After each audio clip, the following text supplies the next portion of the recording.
Hey, authors. Sarah here, wishing you a very happy Monday. And thank you very much for joining me today as we explore some of Canva's newest features. I thought that today would be less design oriented and more focused on going through some of the new features that Canva announced at their big Canva Create conference last week. We've got a ton of new features that are already live, as well as some that are still currently in development. And we kind of have this nice, like, exciting sneak peek as to what is to come for us in our wonderful design program. So again, feel free to ask questions as we go through today's tutorial. Depending on how our time goes, I may do some additional designing so that you can see everything in action. But for the most part, we're really just going to be doing a little bit of exploring and me offering my feedback and some best practices or tips and tricks that I have used and am currently using with this latest version of Canva. And because the application is always updating, make sure that you are checking out Canva's help guide that they have within the program itself. They've got a really good help feature if you're looking for, how to do something or where something has moved. I will also say that their online customer support is really responsive. I've already tweeted them a couple of questions that I have regarding some of the updates that they've had and have gotten some responses about information that is coming in the pipeline. So I am happy to share what I have learned so far. So without further ado, let's go ahead and dive in to what Canva looks like as of April 3rd of 2023.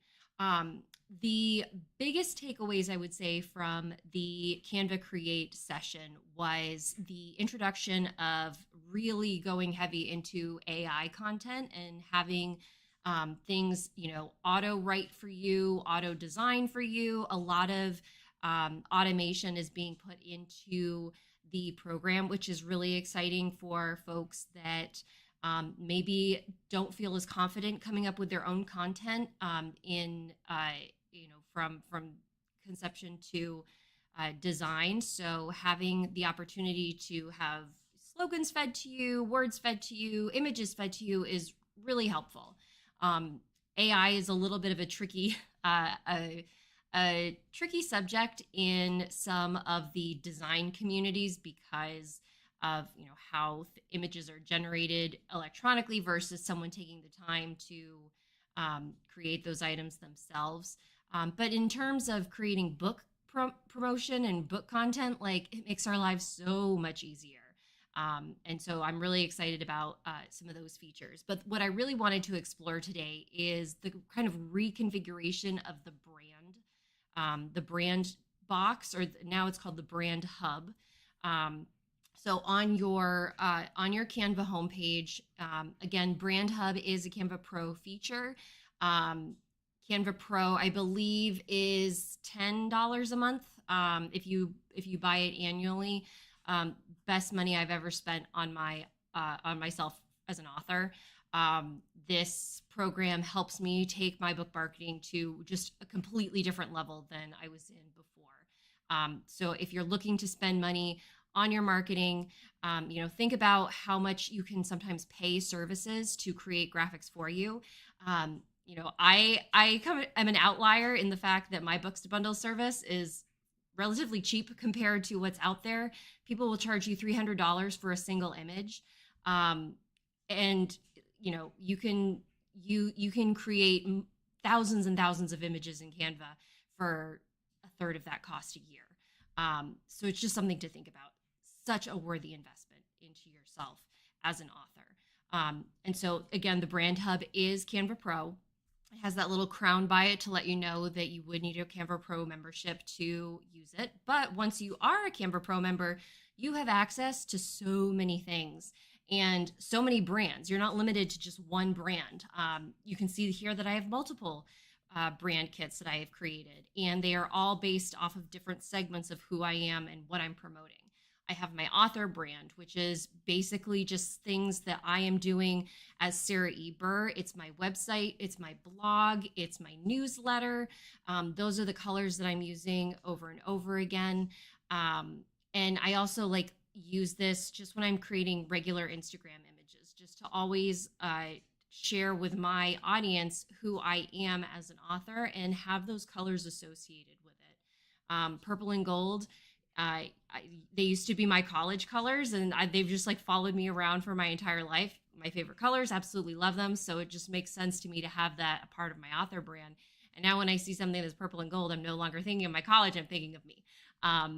So it's a great way to help your audience begin to associate with you, and learn more about you, but also like you subliminally are sending these messages to them of anytime they see your colors out in the world, you're going to be in the back of their mind. So it's a great way to build a brand. The same goes for your book series.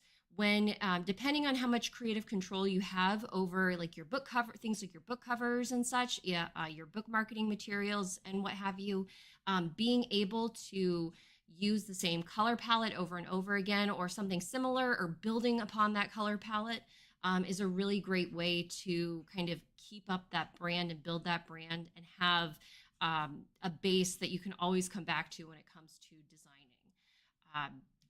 And obviously I also have the brand materials for the Bookish Hour, the podcast that I host with author JC Kenny. So I'm able to like reference all of my selves that I have in just one place, which is really nice. And each of these brand kits, if I go into, let's say, my brand kit for the Trending Topic Mysteries, the Trending Topic Mysteries is published by Level Best Books. So I actually don't have, I'm not as like creatively involved in like the creation of the cover and whatnot as I am for my self-published books. But that still doesn't mean that I don't have the ability to make content and have content that is able to design and be in the same type of flow with what my publisher is creating for me. So it's not like I don't have to start from scratch. I can take the objects and graphics, fonts, and what have you from all of these areas that my publisher is using, and I can begin to use them myself and integrate them into my brand box. So you'll notice that I have logos that I have uploaded here. I have my color palettes. Not only do I have like for my series as a whole, but I also have my color palette for my individual books that I'm working on. So I can always easily reference these colors anytime I am building out a graphic. So it's really just such a great tool to use. And again, if I go into back to my brand hub, and so something along the lines of a book that I self-publish, which is my Glenmeyer Whim Mysteries, you'll notice I still have access to the same information here as I would with a book that is published by a publisher. So it's really helpful to have this stuff that you have built yourself that you can use when you're working on your promos. So that's a great way to just continue to build out who you are for both yourself and your books. But we've talked about brand kits before, so this should be relatively familiar to you guys if you've watched videos on my channel before. I'm always talking about using my brand kit. But today I want to talk about brand templates. And I was really, really excited about templates because even though I create so many images, like, I probably create on average at least 3 images in Canva a day. And the thing, though, that drives me nuts more than anything, if I go to my homepage and I look at all the projects I have and I go to the designs and it's just like scroll. There's so many things here. And I probably haven't been as great about organizing my projects as I should have been. But one thing that I like to do, I like to simplify. I like to cut down. And this is what I use the brand kit and the brand hub and now these brand templates for, is I can have everything in one place and I'm not like creating copies of everything and things aren't getting bigger and these projects are just staying in a very manageable, at a manageable size. And so how to make a brand template is very, very easy. I'll just go ahead and show you guys really quickly here. I'm going to bring up one of my Let's see here. Let's use this post. So I've got a two page design for, I've been creating graphics for my um, new book in my trending topic mysteries, Tag Me for Murder. Um, and let's just say that, I really love the look of having my text up in uh, the top left hand corner, and an image of my book down in the right hand corner, and a supporting image in the background of it. And also like thinking like what constitutes a template. For me, a template is something that I'm going to be using the same layout. I'm going to be using the same fonts, and I'm going to be using the same graphics over and over again. So I'm just going to be swapping out, only a few elements. And I'm actually, instead of this design, I'm actually going to use something that I do for my blog, my author blog, because it is actually like a really great way to use this brand template format, because I interview authors on my author blog, and every time I have an author on, I come into this particular template, which, I have my make note of author announcement. So I've already like pre-made it into a template myself. I've been using this for over a year now. But in order to find that, I had to type in noteworthy. I had to scroll. I had to figure out, where the heck is this living in this massive like list of projects that I have. So I'm going to make this a lot easier for myself going forward. And I can't believe that I left it off my original creation of brand templates. I must have been thinking ahead to be like, hi, I'm going to need to use it as an example. But just to give you an idea of like what makes a template for me is I only am going to be switching out elements of this very, very rarely. Because this is an interview series, I'm going to be switching out the name of the person that I'm interviewing. I'm going to be switching out their author profile picture, and I'm going to be switching out their image of their book. Everything else is staying the same. The colors, the make note of author interview series, my logo is going to stay there. There are only a few elements that are going to be changing on a regular basis. So this is the perfect template to use, especially because I'm going to need this like this week because I have to do one of these articles. So to make something a brand template, you go up to the share folder, the share button here, and right off the bat, you see this brand template. I'm going to go ahead and click the brand template button, and you have the option to save this in multiple places. I can put this in any one of the folders that I've created. However, I really like using this brand templates folder that they have already constituted, because it's its own section on my dashboard, and it's really easy for me to get to. A lot of my folders have folders within folders and folders within those folders, and it can get a little chaotic. Probably not the best organization, but I really like having this brand template area, because anytime I'm thinking of, okay, I know that I have made something that I can use for this, I just go right to that particular section. So all I need to do is click add and publish, and then it becomes a template. So if I close out of here, I go back to my brand hub, I go back to my brand templates, and I think I have to refresh because that would have been too easy. Let's see here.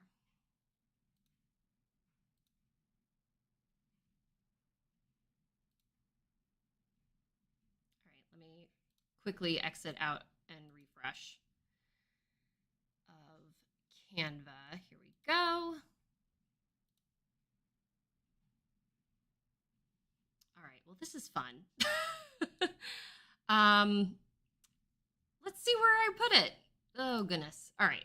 So this is when you get to detect troubleshoot on the fly. Always fun. Okay, so you can see here that it's listed as a brand template. So that's a good sign. So for some reason, it has yet to be showing up in my brand template hub. And let's see. I wonder if I add, nope, you can't do it there.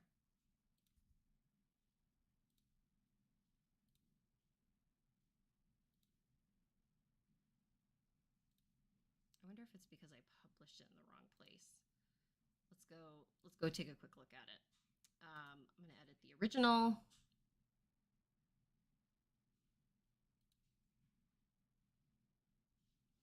It is live in my brand template.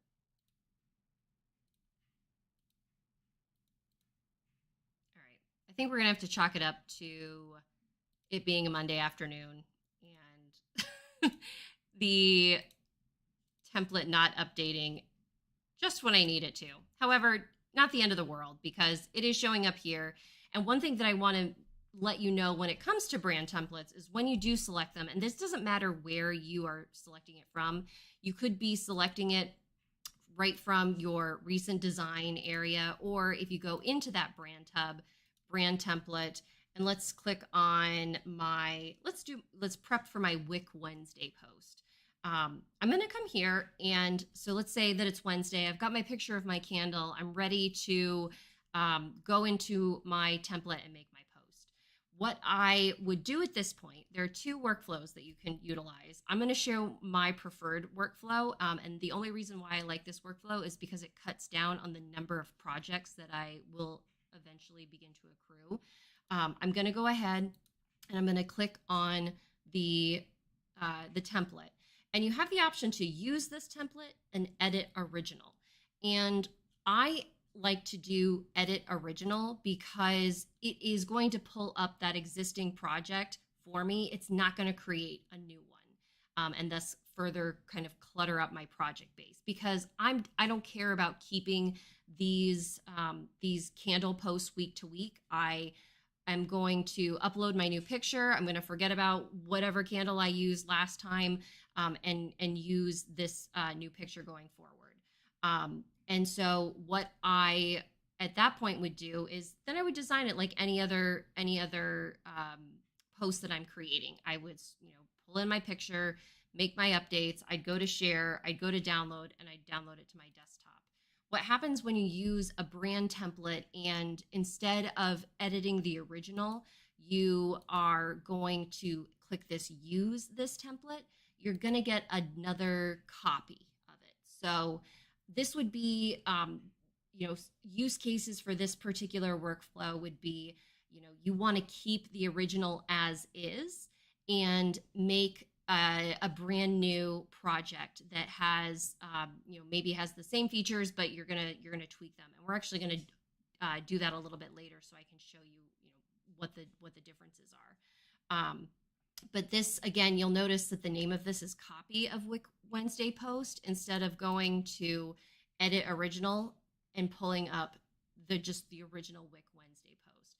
And if I go to my home page and go to my my active projects, so let me bring up my designs here.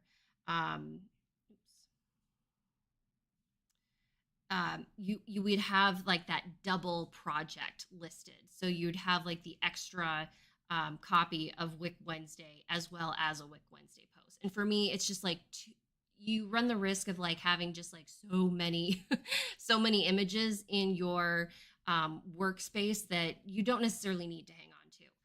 I'm all about keeping some of the content that you've created in case you ever want to reference it later down the line.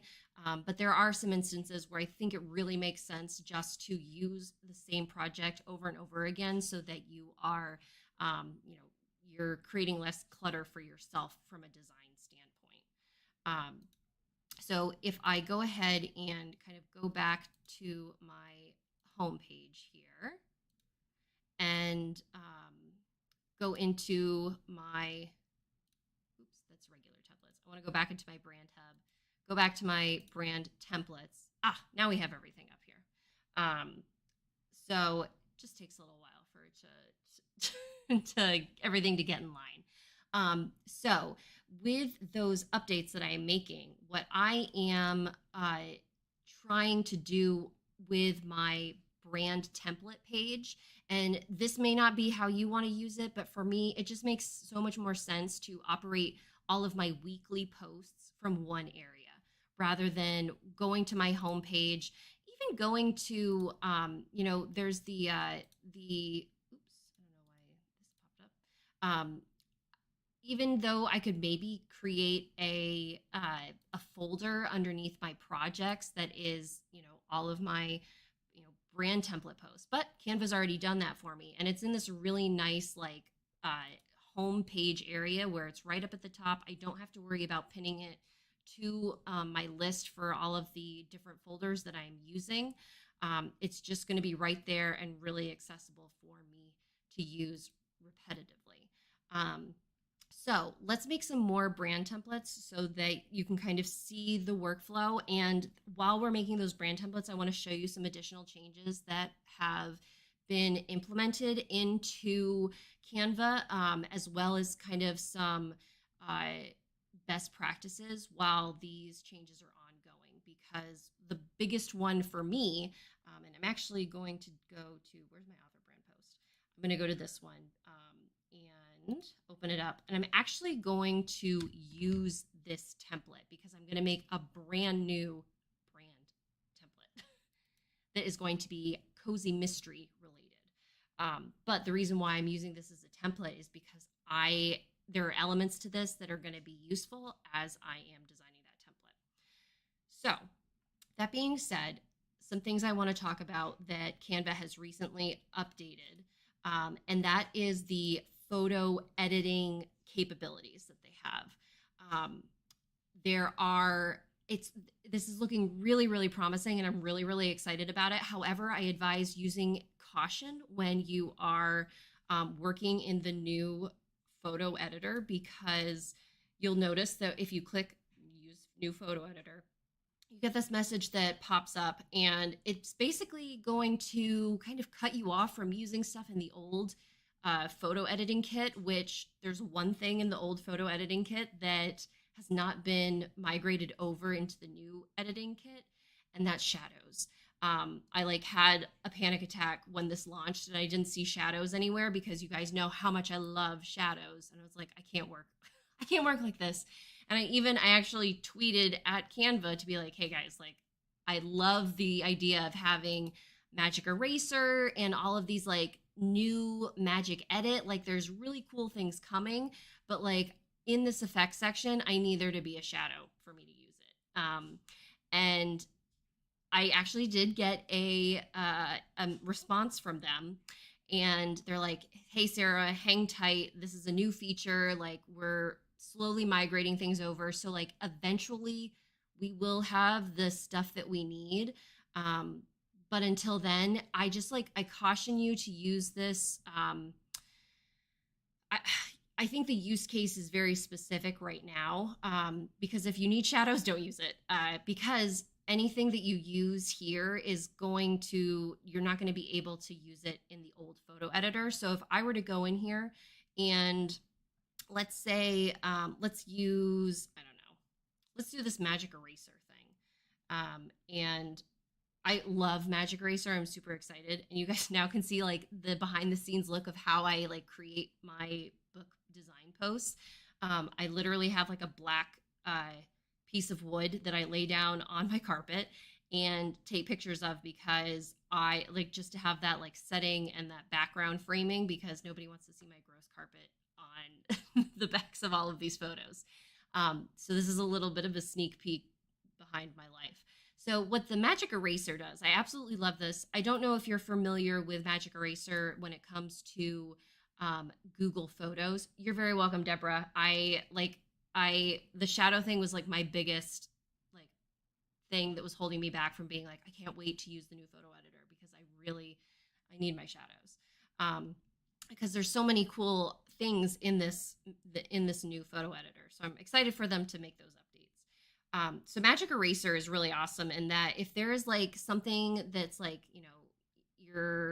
a toy is laying on the ground, or somebody's coat or elbow is in your photo, you can use this magic eraser to just get rid of it. It's basically like airbrushing in just a way that's much easier for the computer to process. I'm curious to see how it's going to do with this, because bigger objects I've found it's been a little iffy. But let's say that I only wanted to showcase 3 out of these 4 books. So I'm going to magic erase over this conflict thesaurus. And notice that my hand is like super unsteady while I'm doing it. Takes a moment to think. And if all goes according to plan, it should be like just use more of the black table, which, okay. It's not great at this point, but let's do a little bit more erasing just to see if it like eventually works itself out. But you can kind of get the idea if there's like something little. I mean, we're erasing a whole book in this image, which is probably why we're having a little bit of trouble. But for the purpose of demonstration, let's say that I've successfully erased this book and I go back to my photo and I'm like, oh, you know what? I want to use a shadow. But I can't use a shadow in this new photo editing workflow. And so if I go down here and it says to use the old experience, click here.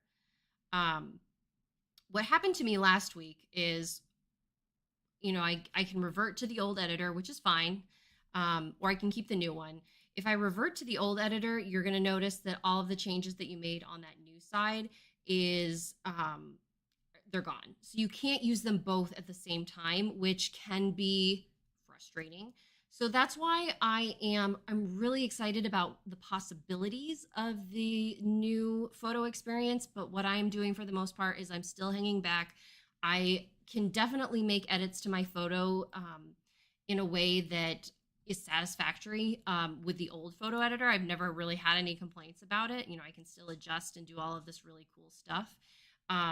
However, if you are in the scenario of, you don't need to use the shadows, you don't need to, I don't even know what the other things here. You don't need to use paint effects. I use paint effects a lot. You don't need to use color mix. You really just need to make edits to a photo. Then I think that the new photo experience is totally fine. And I would definitely recommend using it because there are so many cool ways with the adjustments. If we go to the adjust tab here, it's like completely different. And so like you can drill down to like the foreground of your image versus the background. So if you wanted, like, let's say that you had a landscape picture, and I actually have used these with pictures of my dog Evie, where she's in the foreground and like my ugly carpet is still in the background. And I can make these adjustments by, I can go into the background and like fade out the carpet and blur it and make it like less obvious to somebody that's looking at the image. And let's actually see if the last, I don't think the last post that I had here was that, but give me just a second here. If I go into my uploads, here we go. So let's walk through it. So I'm going to put in a picture of Evie and I'm going to edit my photo with the new photo workflow. I don't know, the new photo experience. And I'm going to do the background because right now you can see like, this is like part of my chair. There's the carpet in the background. And so I can come in here and make some adjustments to just that particular area of the photo, which I think is so amazing. And to have that ability in like this type of program, not have to go into Photoshop or all of that stuff, is really amazing. So I'm going to go ahead and brighten up the background so that my carpet begins to fade from sight. Bring up the whites. So you can see like how everything around Evie is beginning to adjust, but Evie herself is still looking as cute as can be in her with untouched photo shopping around her. So I just think that this is like such an amazing feature to have really at your fingertips. So like keep that in mind when you are going through photo editing. And if you're on the fence about, well, should I use the new photo experience? Should I use the old photo experience? It's really situational. And another thing to keep in mind, I agree, Rose, so amazing. Like the fact that you can make those additional edits to a photo on the fly is super, super cool. I cannot wait for this whole new experience to be built out more. Once we have shadows here, we're good to go. I'll be using it all the time, never looking back. However, until that moment comes, one thing that you also have to keep in mind, if you're a person like me, that I am always doing duplicate pages and like building, oh, here we go. That's always lovely. I'm doing duplicate pages. I am building additional content within the project itself. If I go back to my home page and pull up, where was my last trending topic mystery? Here, for my Glenn Wynn mystery posts. Like, I am just creating post after post after post after post, all in the same project. The new photo experience applies to every single page here. So if you are creating one particular image that you're like, I need that foreground background differentiation, what I would recommend is, copying, going to, file, make a copy, resizing it and just resizing it to the same size to create an extra copy. Because once you switch over to that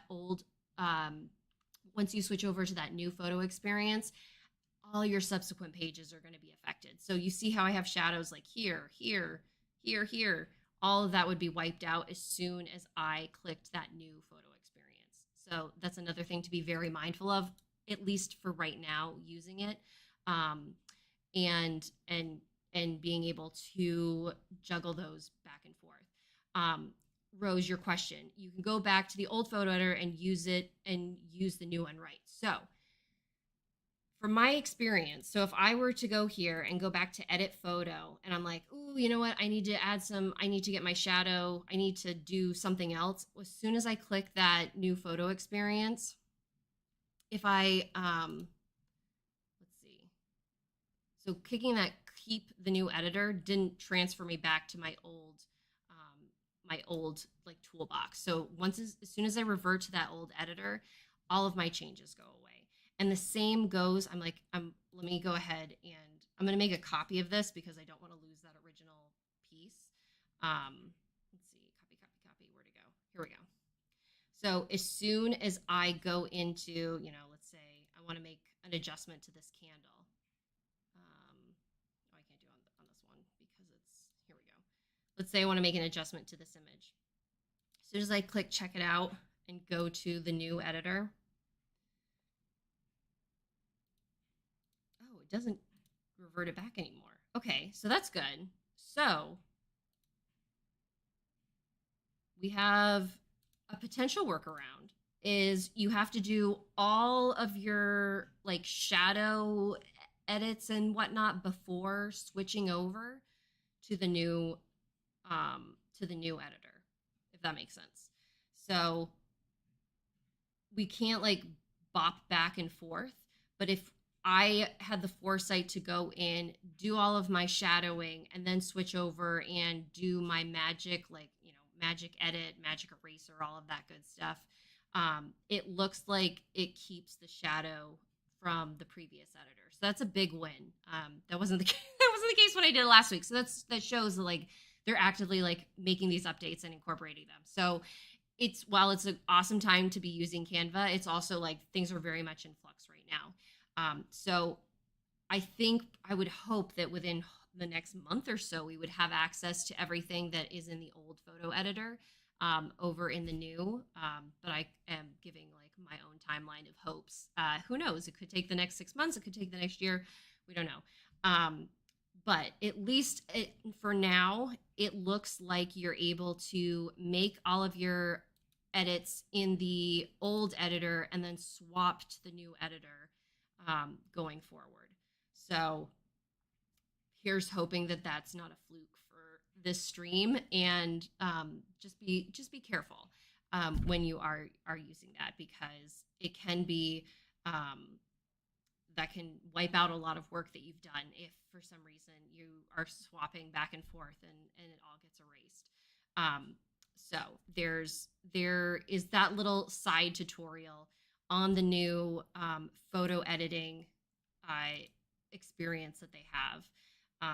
Looks like it's going to be really awesome once everything is fully up and running. So back to my original goal of creating a new brand template from an old brand template. And what I'm doing, I actually have done this on another stream, but to be honest, I could not find where I saved my project in my project folder. And that's why it's like this brand template has been such a lifesaver, because everything I need is in a more condensed space. Because what I want to do is I want to create something that's similar to what I have done for my little author logo. I want to do that for each of my book series that I have. So if I am doing like a, just like a little, maybe it's like a quote from one of my books, or it's a sale, or it's something or whatnot, I'm going to have the same kind of brand image carry through, but it's going to be specific to that particular series. So because her next book is coming out on April 25th, I would like to do a little work on my trending topic mysteries for Coco Klein. What I am going to do is I am going to come into my brand hub, and this is another new feature. It is it's just putting everything all in one spot, which is really, really nice. You can see here that I've have my selected brand kit already, which is fabulous. So I can go in and I can look at all my logos. I can expand so I can see all. I'm going to be using, let's see, I think I'm going to use this logo because I think it's the best color contrast with my purple background that I already have. So I'm going to bring it down here. Trending topic mysteries. I'm going to do a little bit of transparency reduction so that Vine isn't as like intense as it is on my other like my author brand template. And another thing I want to show you is they've done a lot of new changes with positioning. I'm used this button a ton. I feel like I wish it was in a different spot sometimes. This is my one thing where it's like, I have to drag my mouse too far to do the positioning. And now instead of having the drop down menu that we've typically seen, we have this whole this whole space where we can arrange our usual positioning, but we also can see the layers of our design and things where everything is stacked on top of one another. And we can drag and drop those layers. So if for some reason I felt the need to like put my my logo behind everything, I can easily do that from this stacking point. If any of you are familiar with Photoshop, this is very reminiscent of how Photoshop's layers are built onto one another. So this is a really nice way, especially if you have a lot of elements on your design, that you can see where things are. This base is always going to be the base, and I can change the color if I wanted to, just by clicking on, instead of having to click the background, I could click here and get access to change those color palettes around, and so forth, and still be able to see, if I go here, I can swap back, and it's always, you can select these elements instead of having to utilize them in the design. And I just thought, like, this is going to come in handy so many times if you have like items that are layered over one another and it's really hard to like click the right element. Just head to that layer section and select the one that you want. To show you like why I'm thinking of this, I do a lot of when I can't create a shadow in that with our handy dandy like shadow tool, I will create my own shadows by having, actually, I'm just going to copy this one. Delete. I'm going to copy this. And so make this just a different color. And by like kind of lining them up with one another and whatnot, so that you see like there's like a little bit of the teal color, but sometimes like getting access to that can be tricky depending on how many elements you have. Like, let's say that you have a text box in the mix, and you're throwing your text box over here, and there's just like a lot of stuff for you to be that you're clicking on. Instead of having to like zoom in or hover your mouse over just the right, see, like it's really tough to get to that bottom layer without kind of struggling. So if you just go into this position area, and then right away you can just click right into getting access to that particular layer. So that's another like area where this could come in handy. So don't forget that this exists now because it doesn't default to this layers tab. I think if you go into if I were to click on this more tab, you do see layer here. And I can click show layers. So, instead of having to go up to the position button that's so far out of my way, I can do it from within the design itself, and access that information through those panels. So fun fact. So if I go back to my design, my brand design, I've created this trending topic mysteries, like stamp of approval brand image. So what I'm going to do is I'm going to make this its own template now. So I'm going to come up to my author brand post. I'm going to type in trending topic mysteries, brand post, go to share, schedule it, well, not schedule, brand it as a brand template, and publish. May take some time for it to show in that brand box, but I'm going to continue with my, with what I was working on. I'm going to go back into the author brand post here. Actually, what I really want is I want to use a different close out of it, maybe. I'm trying to figure out what the catalyst is for change on this projects.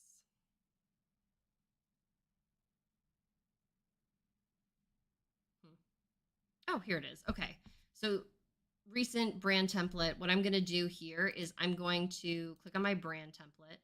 I'm going to use this template again because I want that copy because I'm going to be making another brand template for my Glenmeyer Win Mysteries.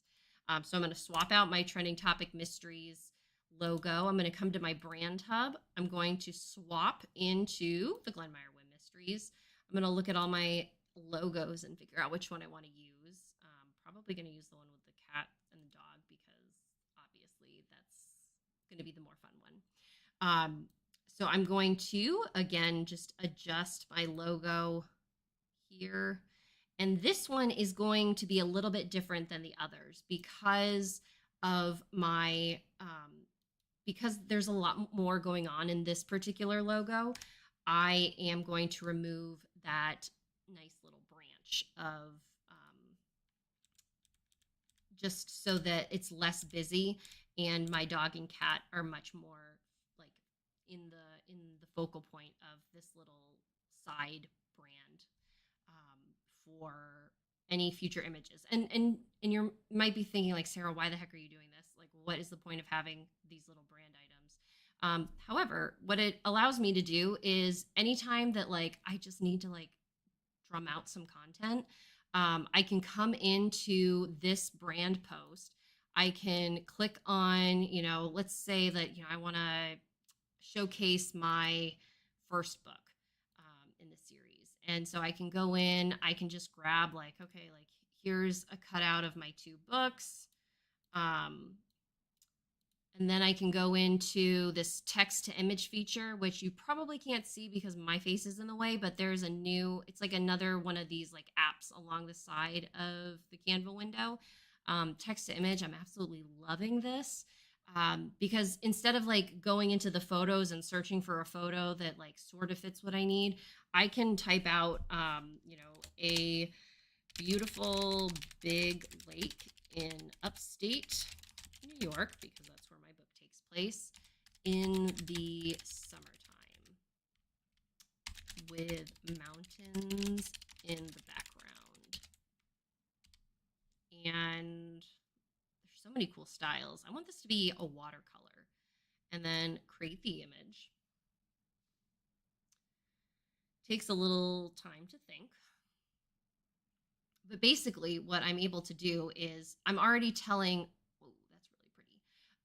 I'm already telling my audience, hey, this is about the Glenmeyer Win Mysteries. This must be a book in the Glenmeyer Win Mystery series. That's a tongue twister. And we have like a lot of information that we're already providing that's already available for me. And so I have to do less work. And that's at the end of the day, like that's what I'm trying to do. I'm trying to do less work. so I can spend more time writing. So I'm going to bring up this beautiful watercolor that just they created on the fly. Like, how cool is that? Um, and I'm going to go into edit image and take a look at the dual tone option because I want to, nope. I want to change the color because I want my colors to be more reflective of my book cover. And so I am going to go into, ooh, I love this, but I think that's, again, that's too vibrant. So I'm just going to do the basic, well, let's go to the new photo editor and see what happens. Let's go to adjust. Let's do the tint of the whole image. Ooh, perfect. Okay, see how like I'm adjusting the tint and it's being more like, it's just kind of transitioning more to something that's supportive of my book cover. Love it. I absolutely love this text image. I'm having so much fun. It's very, very helpful for my Court of Mystery series where I have characters in mind of like who my characters are in real life, like if they were to be ever played by somebody in a movie. So I have a lot of fun like using people as examples, like celebrities and whatnot, but like putting them in like medieval costumes and attire, and it's just so much fun. It's so helpful for finding and creating content that is specific to you. I've been using it a ton and finding it to be very, very helpful. Um, and so I'm just making some more adjustments here um, to this drawing. And one thing that I am noticing that um, I'm a, that I would love to see eventually in this adjust phase is the blurriness. I guess you can do blur here. Okay, all right. I'll give him that. It's just in a different spot because I want the photo to be just a little blurry, so it's not like it's not like hyper defined by my books, um, or it's not competing, I guess, as much with my books. The book covers here. Okay, so then we have my little beautiful background. I have my little branding thing going on here. And it's just like, it's just an easy way to create content on the fly where this is already going to be here to support me every time I begin working on this project. The colors are going to be here to support me. That's another big one. If I were to go into, let's say, let me go into my text here. And let's say, I'm getting ready to write something and I want to switch up my colors. My colors that I've used previously, this can be, you can find your information in a couple different places because, obviously I have my Glenmeyer Win Mystery colors already configured up in this area. However, I also have access to these same colors like readily available down here in the photo colors section. So you're always keeping that information together so that you can easily reference it wherever you go.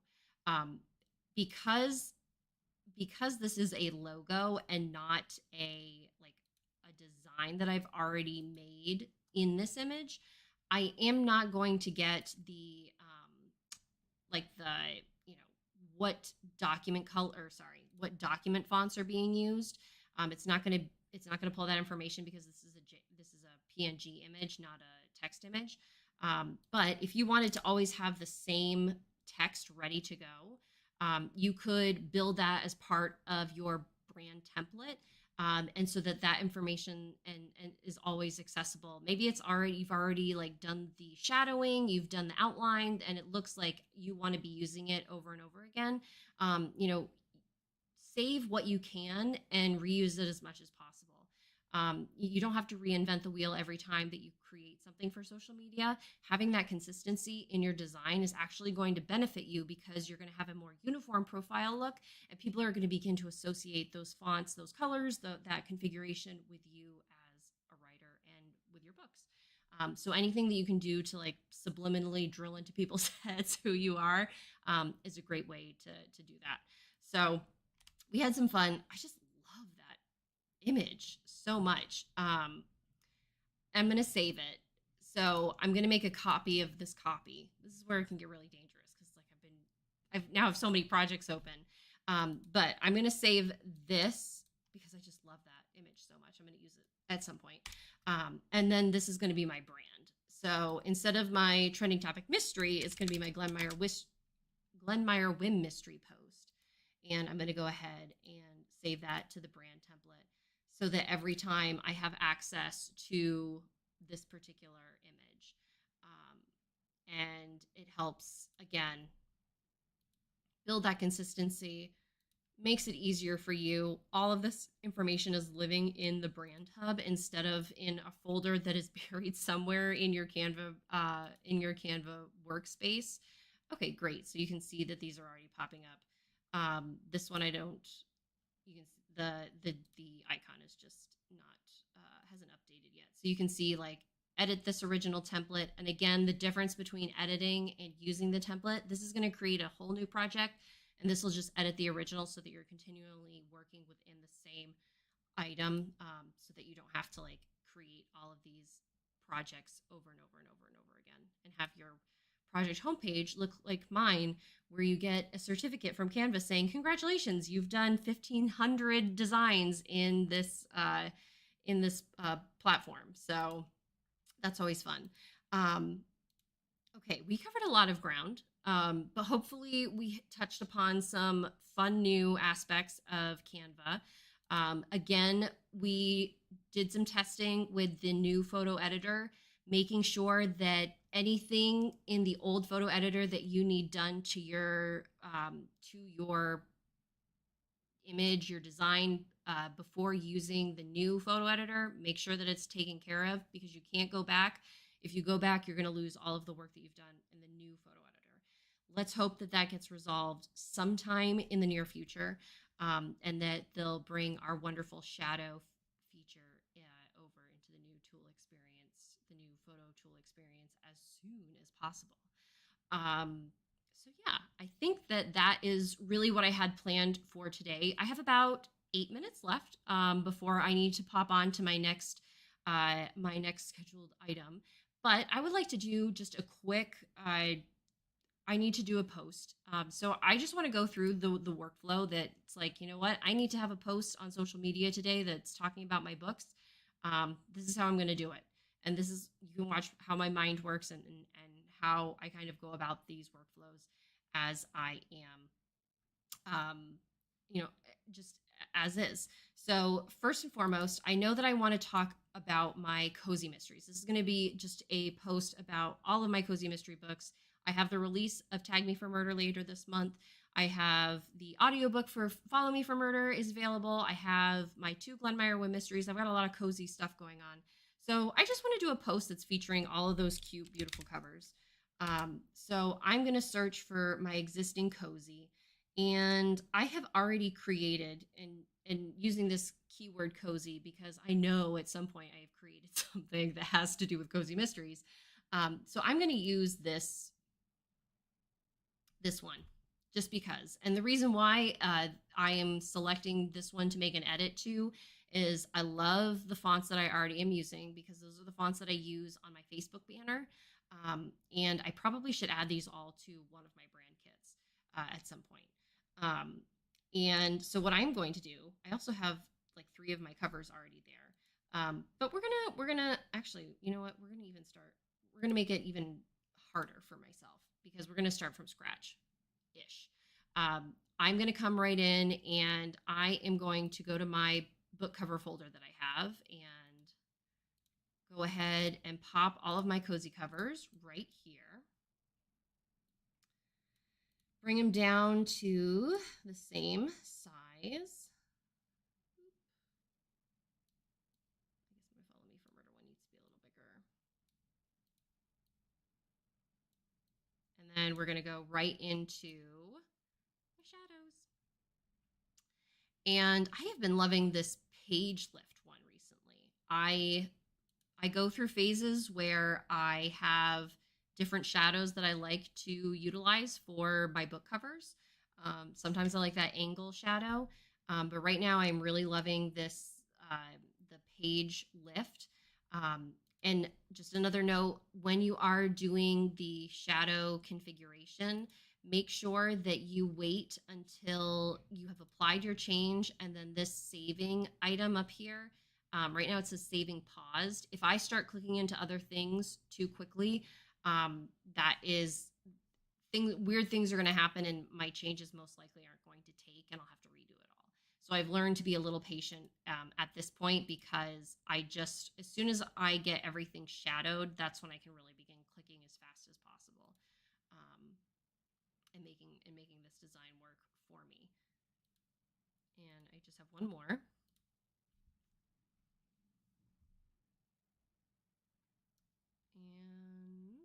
And saving.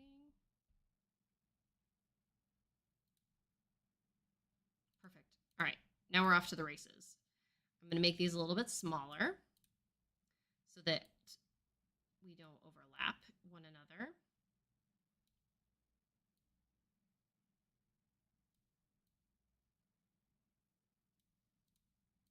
All right, so these are all the same width apart from each other.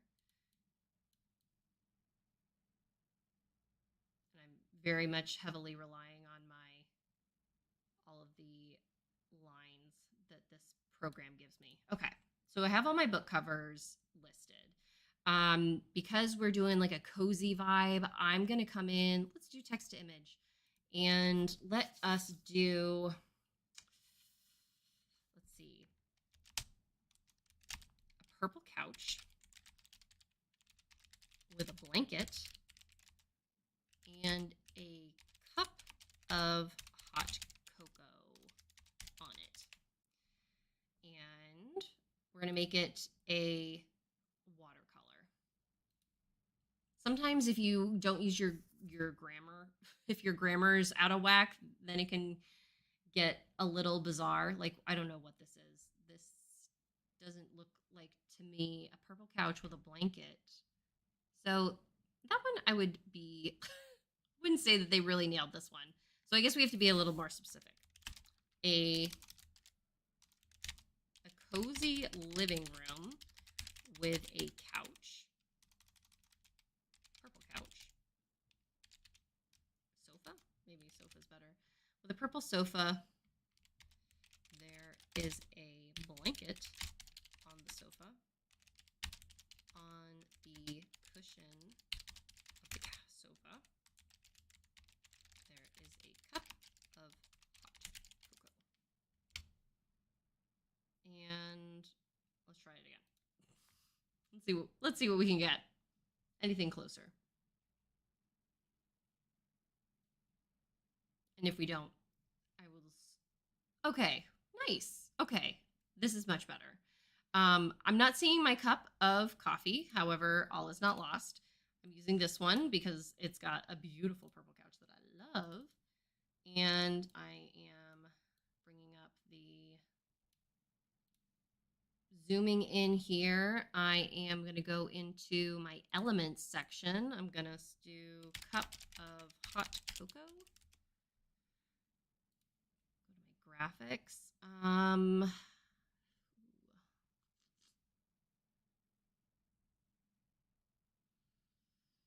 trying to find, you know what, this is perfect.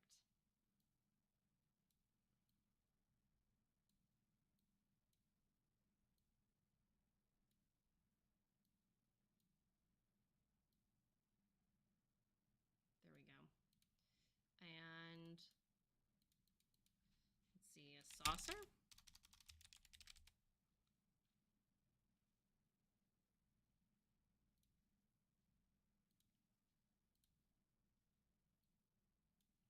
Because it would probably be a little unwise to put your cup directly on the sofa.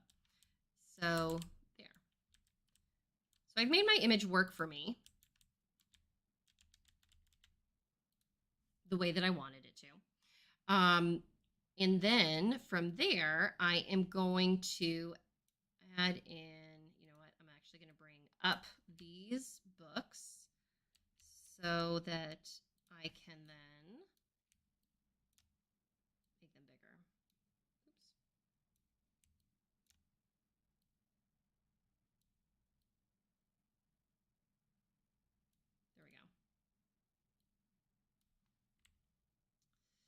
And then to cap it off, I am going to transparency this down a little bit. I'm going to transparency down my background because it is like kind of overwhelming my covers at the moment. But now with like bringing it down, it's less like in your face and you can focus a little bit more on the covers. However, I still want it to be even more, I want my covers to pop even more. So we're going to rely on my handy dandy smear tool. This is another thing that I always talk about. If I had to pick two things in Canva that I love, it's my smear and my shadows. And so what I'm going to do here is I'm going to put this white blob on top of everything and call it good. No, I'm going to go to my layers tab and I'm going to move this. We're going to do a little bit of adjustment. We're going to put my mug and my saucer in the back. And then the smear is going to be right in the middle so that only my book covers are popping. I'm going to come to my transparency and I'm going to drag it down just a little bit so that now that I've done that, I'm actually going to pull up the transparency of my couch as well as, let's go back to that layers tab, as well as these things because I do want them to pop more. But because I have that like this film that's over it, I don't have to have them pop as much. There. And actually, I think instead of having, I'm going to crop this.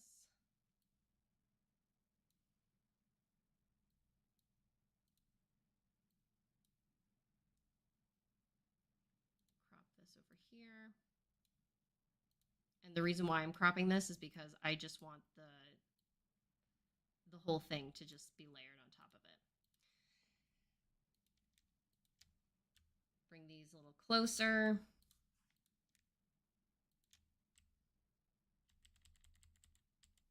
And then to finish it all off, I want to make sure that this all lines up straight and perfect. All right, so now I have my like cozy little design that I have, just really created on the fly and used a bunch of different tools to make it happen. I can go download this, upload it to my Instagram, and have a picture of all of my cozy books with a caption that is curated to support like, hey, what do we got going on here? Curling up on a couch with a cup of hot cocoa, what could be cozier? And voila, you have your social media content done for the day. So that's putting to use some of the features that we use today, especially that layer option so that you can make sure everything is staggered or laying appropriately on the design. But otherwise, thank you very much for joining me here on YouTube for another live Canva stream. If you have questions or if there's something that you would like to explore a little more, a different topic, a different type of design, what have you, I'm always open to suggestions. Usually I just come on here when I have something that I need to do and design it. But I always, I'm here to help. And if you have something that would be helpful, I would love to design it for you. So again, make sure that you hop into Canva, take a look at the new brand hub, play around, get those brand templates updated so you have everything in a nice, easy place. And hopefully as the changes are made to the new photo editor, we'll get to do some more exploration about what is available for us at that point. So until that time, I hope that you have a wonderful week. Thank you very much to those of you who join me live and ask questions. I love the enthusiasm. I love that I can help you guys as we are doing this. And I will see you on the interwebs the next time that I am streaming. So until then, guys, be well. Thank you for joining me. Bye.